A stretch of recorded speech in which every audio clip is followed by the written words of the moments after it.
Hello guys, welcome है आपका एक बार फिर से मेरे चैनल कोड विद शायरी के अंदर। कोड विद शायरी के अंदर आज हम पढ़ेंगे कि हम डेटाबेस कैसे बना सकते हैं लारावल के अंदर, और उसके टेबल को कैसे क्रिएट कर सकते हैं जैम्प के अंदर या पीएचपी के, जैसे आप कह सकते हैं डेटाबेस के अंदर।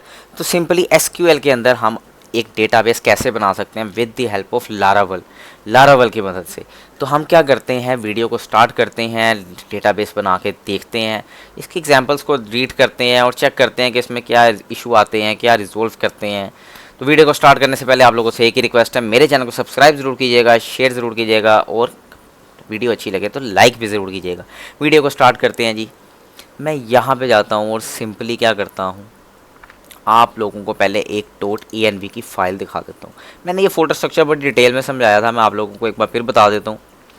यहाँ पे DB कनेक्शन के अंदर मैंने एक माई एसक्यूएल दिया हुआ है, इसी तरह और भी हैं, एसक्यूएल लाइट है और उसके अलावा डेटाबेस है, और इस तरह करके मैंने यहाँ पे बेसिकली यहाँ पे मेन जो है हमारे पास माई एसक्यूएल, क्योंकि हम माई एसक्यूएल के अंदर सेव करेंगे। तो मैं क्या कर रहा हूँ, यहाँ पे DB कनेक्शन माई एसक्यूएल और DB होस्ट के अंदर हमने दिया हुआ है लोकल होस्ट, क्योंकि अभी हम लोकल होस्ट पे वर्क कर रहे हैं। अगर हम वर्क करेंगे लाइव साइट के ऊपर तो फिर हम इसको चेंज कर देते हैं जी। DB पोर्ट हमारी सेम रहती है, DB डेटाबेस लारावल, क्योंकि लारावल की फ़ाइल बनाई है, और इसका user name root, by default इसका यूज़र नेम रूट होता है, और पासवर्ड क्योंकि हमने कोई दिया नहीं है तो पासवर्ड हमारा क्या होगा, नल होगा, इसके अंदर कोई पासवर्ड नहीं आएगा। लेकिन अगर हमने यहाँ पासवर्ड दिया तो यहाँ हम उसका पासवर्ड भी मेंशन करते हैं। चले जी, यहाँ तक आई थिंक आपको क्लियर हो गई होगी। डेटाबेस की फ़ाइल हमारी यहाँ पड़ी होती है डेटाबेस कन्फिग के अंदर, और ये डेटाबेस के अंदर अगर आप लोग देखें तो यहाँ पे डिफ़ॉल्ट env-db कनेक्शन उसने बाय डिफ़ॉल्ट कौन सा लिया हुआ है, एसक्यूएल लाइट का लिया हुआ है।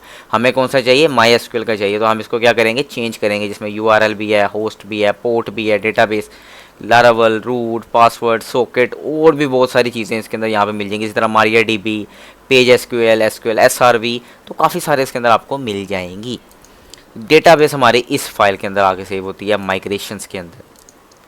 इसके अंदर दो फाइल्स होती हैं, एक फैक्ट्रीज़ और एक माइग्रेशन। फैक्ट्रीज़ होती है अगर आप लोगों ने फेक डेटा सेंड करना हो और ज़्यादा सारा डेटा सेंड करना हो तो उसके लिए हम सेव करते हैं, और माइग्रेशन हमारी एक रियल डेटा के लिए होती है। तो हम बेसिकली फ़िलहाल रियल डेटा के साथ चलते हैं। मैं सबसे पहले अपने यहाँ पे टर्मिनल ओपन कर लेता हूँ जी। टर्मिनल मेरे पास ऑलरेडी ओपन है।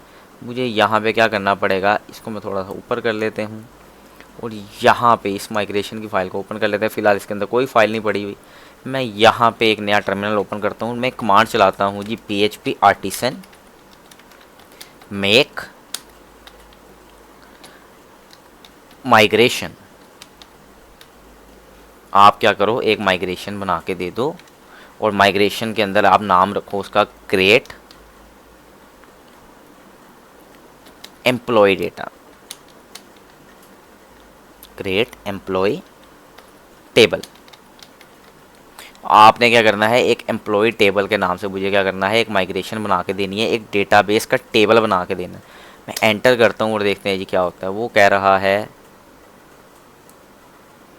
आप लोगों का employ table dot PHP created successfully. ये क्या हो गया जी, सक्सेसफुली क्रिएट हो गया। कहाँ पे क्रिएट हुआ है, ये माइग्रेशन के अंदर मेरी एक फ़ाइल आ गई। ये देखें जी, create employ data employ table dot PHP। अब इसके अंदर इसने डेट भी दिया और टाइम भी दिया है। ये देखें जी, इसने डेट दे दी है 17/6/2025, क्योंकि अगर हम लोगों ने कल कुछ ज़्यादा सारी बनानी हो डेटाबेस तो क्या होगा, उसमें एरर नहीं आएगा। आपको पता होगा यार, इस डेट को तो मैंने ये बनाई थी। अब चलते हैं इस फाइल के अंदर और देखते हैं इस फाइल के अंदर पड़ा क्या हुआ है। मैं इसको फ़िलहाल के लिए यहाँ पे नीचे कर देता हूँ। यहाँ पे मेरे पास 3 क्लासेस पड़ी हैं जी, माइग्रेशन की, ब्लूप्रिंट की और स्कीमा की। और यहाँ पे एक माइग्रेशन की क्लास उसने बाय डिफ़ॉल्ट एक्सटेंड ली है माइग्रेशन से, जिसको इनहेरिटेशन कह रहे हैं। और उसी के थ्रू उसने क्या किया, यहाँ पे एक फंक्शन बनाया है, 2 फंक्शन है टोटल यहाँ पे, एक अप और एक डाउन। वॉइड का मतलब सिंपल होता है जी, वॉइड का मतलब होता है कि इस फंक्शन ने कोई चीज़ रिटर्न नहीं करनी। यहाँ पे एक स्कीमा की क्लास है, 2 कॉलन दी और क्रिएट कर दिया है उसने किसको, एक फंक्शन, 2 पैरामीटर दिए हैं। एक एम्प्लॉय नाम का उसने टेबल बनाया है, क्योंकि हमने एम्प्लॉय नाम का टेबल बनवाया था। उसके बाद उसने फंक्शन दिया है ब्लूप्रिंट टेबल, एक टेबल बना दो। और टेबल के अंदर उसने 2 चीज़ें हमें बाय डिफ़ॉल्ट दे दी, एक आईडी और एक टाइम स्टैम्प। आईडी क्या करेगी, एक के बाद एक जनरेट करती जाएगी। हम नंबर ऐड करेंगे, दूसरा डेटा एंटर हो जाएगा, तीसरा डेटा एंटर हो जाएगा, चौथा डेटा एंटर हो जाएगा। तो वो उसका क्या करेगा, एक एक नंबरिंग देता जाएगा, सीरियल नंबर देता जाएगा, 1 2 3 4 एंड सो ऑन। इसी तरह टाइम स्टैम्प, जिस टाइम पे हम डेटा सेव करेंगे उस टाइम का डेटा हमारे पास यहाँ पे टाइम स्टैम्प की मदद से सेव हो जाएगा। हमने क्या करना है, यहाँ पे कुछ चीज़ें ऐड करनी है। जैसे कि लेट्स सपोज हम अपने टेबल के अंदर कुछ डेटा दे देते हैं जी। पहले डेटा देखने से पहले हम देखते हैं डेटा आया भी है कि नहीं। मैं यहाँ पे आता हूँ लोकल होस्ट पे। लोकल होस्ट किसका भाई? लोकल होस्ट है हमारे पास PHP माई एडमिन का।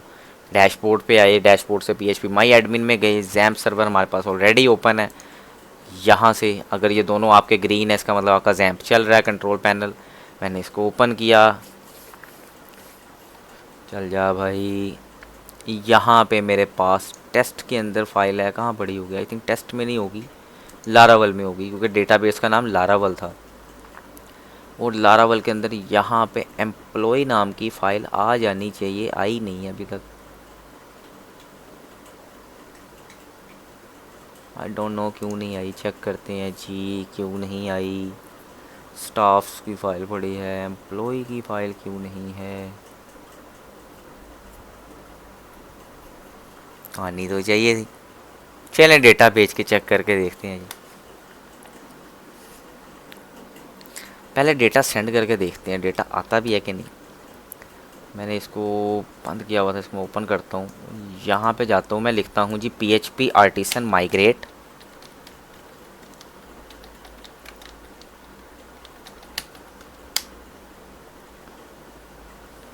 उसने क्या किया, क्रिएट एम्प्लॉय टेबल कर दिया और वो कह रहा है इसको डन, कि ये डन हो गया है। मैंने पहले कमांड चलाई थी PHP artisan make migration create employ table, उसने एक टेबल बना दिया था। अब मैं उसे कह रहा हूँ कि आप क्या करो, PHP आर्टिसन माइग्रेट की कमांड चलाओ और एक टेबल को जो यहाँ पे है ना, इसको शो करवा दो। मैंने इसको रीलोड किया और आई थिंक अब यहाँ पे एम्प्लॉय का टेबल आ गया होगा। ये देखें जी, यहाँ पे एम्प्लॉय का टेबल आ गया मेरे पास। अगर मैं आप लोगों को थोड़ा सा जूम करके दिखाऊँ तो मेरे पास यहाँ पे एम्प्लॉय का टेबल शो कर रहा है। ये वो टेबल है जी जिसके अंदर मैंने कुछ दिया है, ID created add updated add, बस दो चीज़ें पड़ी हुई हैं इसके अंदर, क्योंकि मैंने यहाँ पे कोई तीसरी चीज़ बनाई नहीं है अभी। आईडी और टाइम स्टैम्प्स, क्रिएटेड और अपडेट करूँगा तो अपडेट की डेट आ जाएगी। अब यहाँ पे कुछ चीज़ें ऐड कर देते हैं इसके अंदर। डॉलर टेबल बनाते हैं और टेबल बना के इसको कॉल करते हैं। कॉल करके मैं लिखता हूँ यहाँ पे नेम, ओ सॉरी नेम नहीं देना, यहाँ पे स्ट्रिंग देना है मुझे। स्ट्रिंग के अंदर एक फ़ाइल चाहिए और इसको हम दे देंगे नेम के नाम का फंक्शन। सेम इसी तरह सेमीकोलन लगाएंगे, डॉलर टेबल कॉल करते हैं। कॉल करके यहाँ पे मैं देता हूँ जी स्ट्रिंग, और स्ट्रिंग के अंदर मैं दे देता हूँ जी यहाँ पे इसको ईमेल। आप मुझे एक ईमेल दे दो। इसी तरह मैं डॉलर टेबल करता हूँ।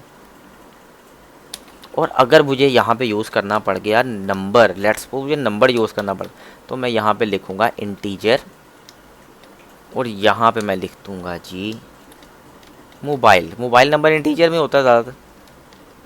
तो इसको मैं फ़िलहाल यहाँ पे सेव करता हूँ। एरर दे रहा है क्योंकि यहाँ सेमी कोलन नहीं लगाया। जैसे ही मैं यहाँ सेमी कोलन लगाऊँगा एरर क्या हो जाएगा, यहाँ से रिमूव हो जाएगा, सिंपल। अब क्या ये डेटा वहाँ पे बाय डिफ़ॉल्ट आ जाएगा? चेक करते हैं ये बाय डिफ़ॉल्ट आता है कि नहीं आता। नहीं आया, हालांकि वहाँ पे हमने डेटा सेव कर दिया, सेव भी कर दिया। हमें फिर से दोबारा कमांड चलानी पड़ेगी भाई PHP आर्टिसन माइग्रेट की। और जब मैं ये कमांड चलाऊंगा वो कह रहा है जी नथिंग टू माइग्रेट,